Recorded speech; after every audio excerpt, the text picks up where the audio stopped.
Hello, everyone, and welcome back to the Instant Insights podcast. At GlobalData Strategic Intelligence, we track over 100 tech, industry, ESG, and macro themes impacting all major sectors. I'm your host, Aidan Knight, and today I'm joined by two of our travel and tourism analysts, Monia and Borwai, our travel and tourism analyst, and Nicholas Wyatt, head of travel and tourism and Foodservice. Welcome both. In this podcast episode, we'll go over what we saw at IHTF 2026 in Amsterdam. Just some background. We all attended the 2026 edition of the International Hotel Technology Forum in Amsterdam close to 2 weeks ago, where I spoke about AI adoption within hotels, where Monia attended the technology and operations stream, and where Nick chaired the distribution and marketing stream. All of that out of the way, I'll start with an open-ended question for both of you. What was your main takeaway or takeaways from the conference? Well, first of all, Aidan, thank you for having us on the podcast. And thanks to the Arena team, obviously, for putting on a fantastic event in Amsterdam 2 weeks ago. I think it was very informative. I've been doing that event now for a few years, both in Europe and Asia. And I think this year's there was definitely a little bit of a different feel, I think, to the way that people were talking about certain things.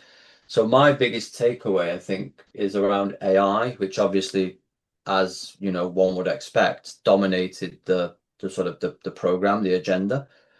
But I think the way that people were talking about AI and looking at it has definitely moved on, I think, from where we were definitely 24 months ago, 2 years ago, and probably even since we did the previous edition of IHTF last March. And what I mean by that is I think there was a lot of concentration around people looking at what is it actually delivering. I don't think anybody was questioning whether AI has uses and has benefits for the hotel industry. But I think people were starting to sort of critically evaluate a little bit more what are the actual real, tangible, measurable impacts on our business. Like if you're a hotel, that's kind of how they seemed to be looking at it. They were looking much more kind of around concrete examples, wanting to understand concrete examples that are delivering or have delivered results. I think that would be my number one takeaway was that people now, rather than talking about the sort of the potential of AI as a technology, there was a slight shift I felt this year to people now starting to want to look at tangible results. Yeah, no, I agree with that. It's kind of what my presentation was about, comparing hotel AI adoption to other industries, and a lot of the questions I got afterwards from the people attending were was kind of like, all right, how do I actually implement this? What does this actually look like? Rather than kind of tech vendors saying what in theory AI can do. It's much more of a tangible use case. Monia, do you have anything you'd like to add? Yeah, of course. I think as Nick and yourself has mentioned, AI was a huge theme. The conference might as well have been called something with AI. We've seen a lot of companies implementing it, but I think a really insightful thing at the conference was that we were able to see people who are actually providing those AI solutions. So we had a lot of the tech vendors, but then we also saw the hotels from the front end of how they're implementing it. So I think it was very interesting to see, the back end and the front end and how they meet in terms of suppliers, but then also the adopters as well. And as well as the AI being a big topic as well, I think another topic that was mentioned quite a lot was the importance of branding and specifically the importance of branding for hotels within the travel and tourism sector and the importance of identity establishment, customer loyalty, the communication values, and things like that. So I think those two are the main two topics that were spoken about a lot during that conference. Yeah, Yeah, I think yeah. that's a great point just to come in there on the development sort of branding piece. There were obviously a number of people at that conference that are from a sort of development area of hotel chains. So obviously Mhm. their role involves, work about bringing new properties into the portfolio, and part of that might be getting, hotels that are currently independent to perhaps look at branding as part of a sort of a major group. And I think what one of the connections that came about between that and technology was around how important is it to have a consistent sort of brand feel, brand approach for the guest? And technology can play a role there. Obviously, there may be group-wide investments in certain technology so that the tech stack is quite standardized and things like this. These were some of the things that came up. That's kind of how that development angle sort of linked back to tech is how can tech help from a branding perspective with making sure that your guests get the same experience if they stay in one of your properties in Amsterdam or if they stay in one of your properties in London. Like how can you make sure that that guest experience is at least, very similar? I think that's where the tech angle sort of was discussed there. Yeah, on the personalization side, yeah, for sure. Another thing I kind of saw while I was there was kind of an emphasis on data standardization, a lot of talk about data lakes.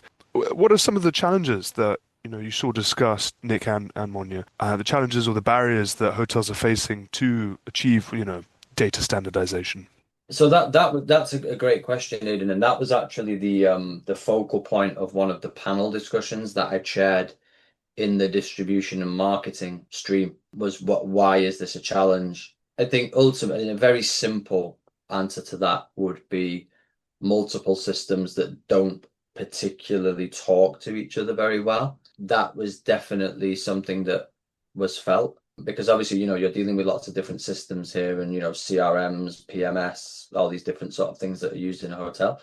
But it was felt that there is some progress being made around that. People were talking about customer data portals, CDPs, and whether they're the future.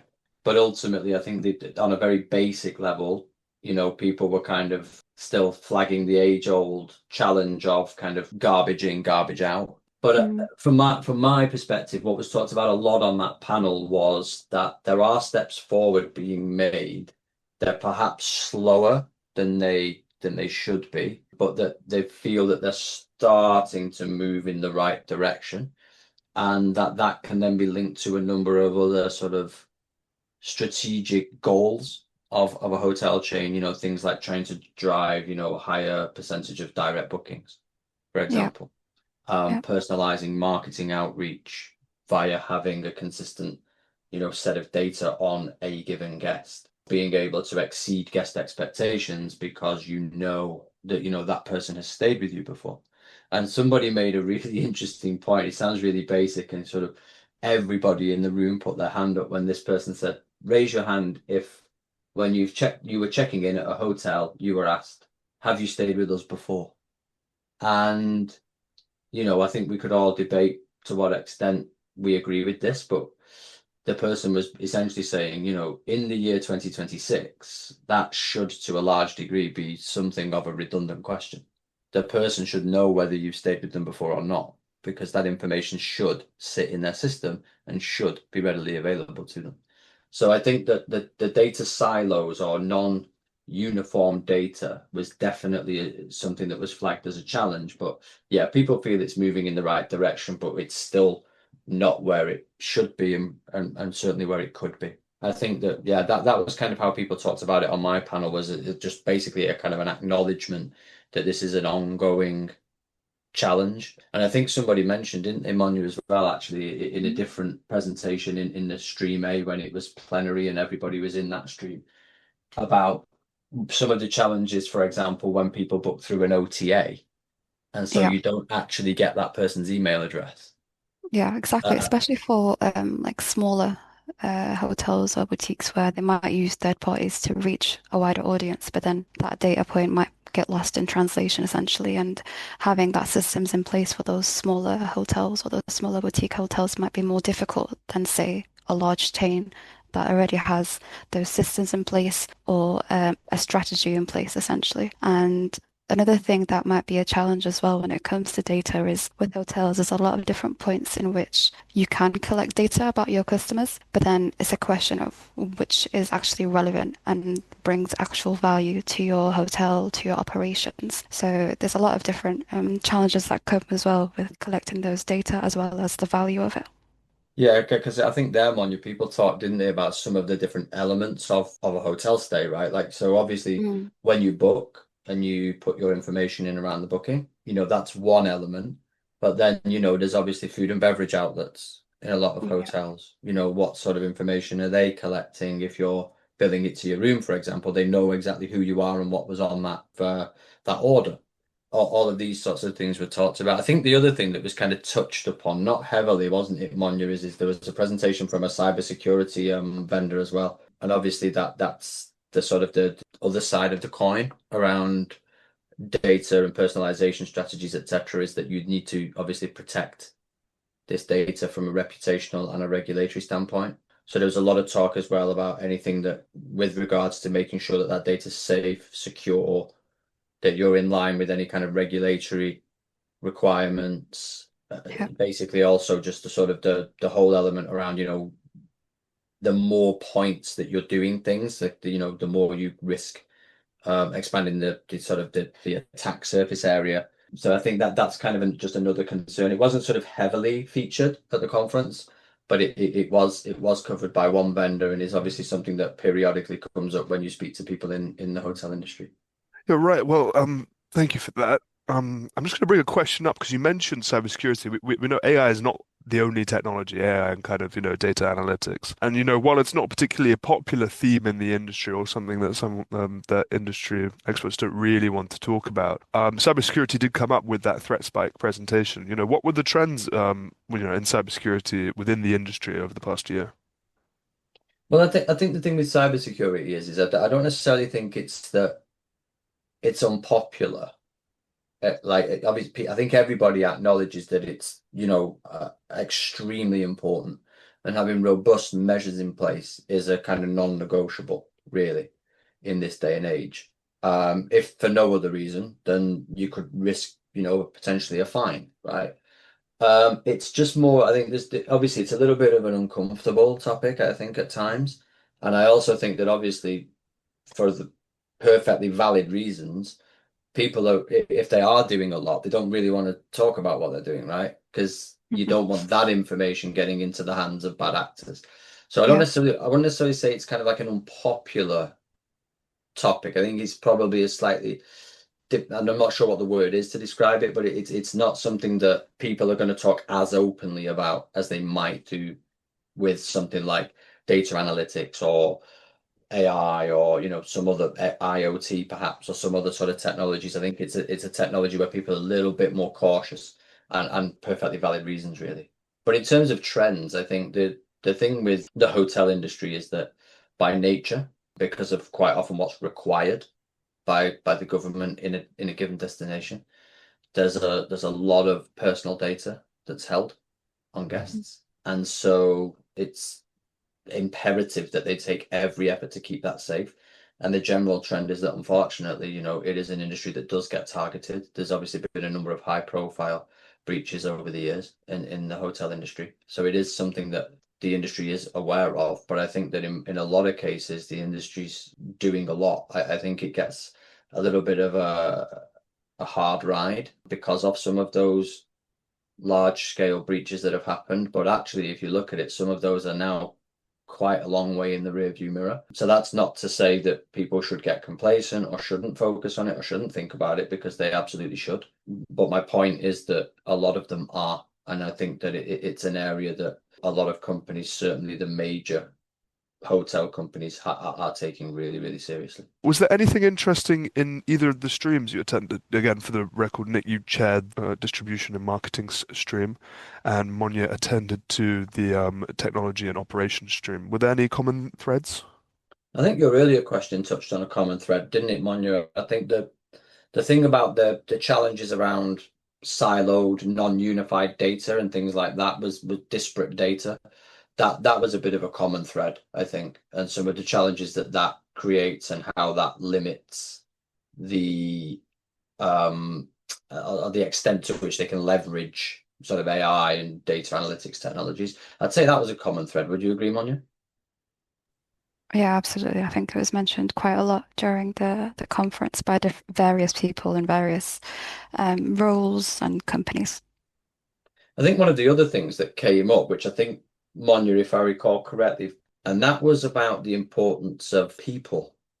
So obviously, when you go to IHTF, you've obviously got, a lot of hoteliers in the room, you've got a lot of tech vendors in the room, and sometimes the conversation can be very tech focused.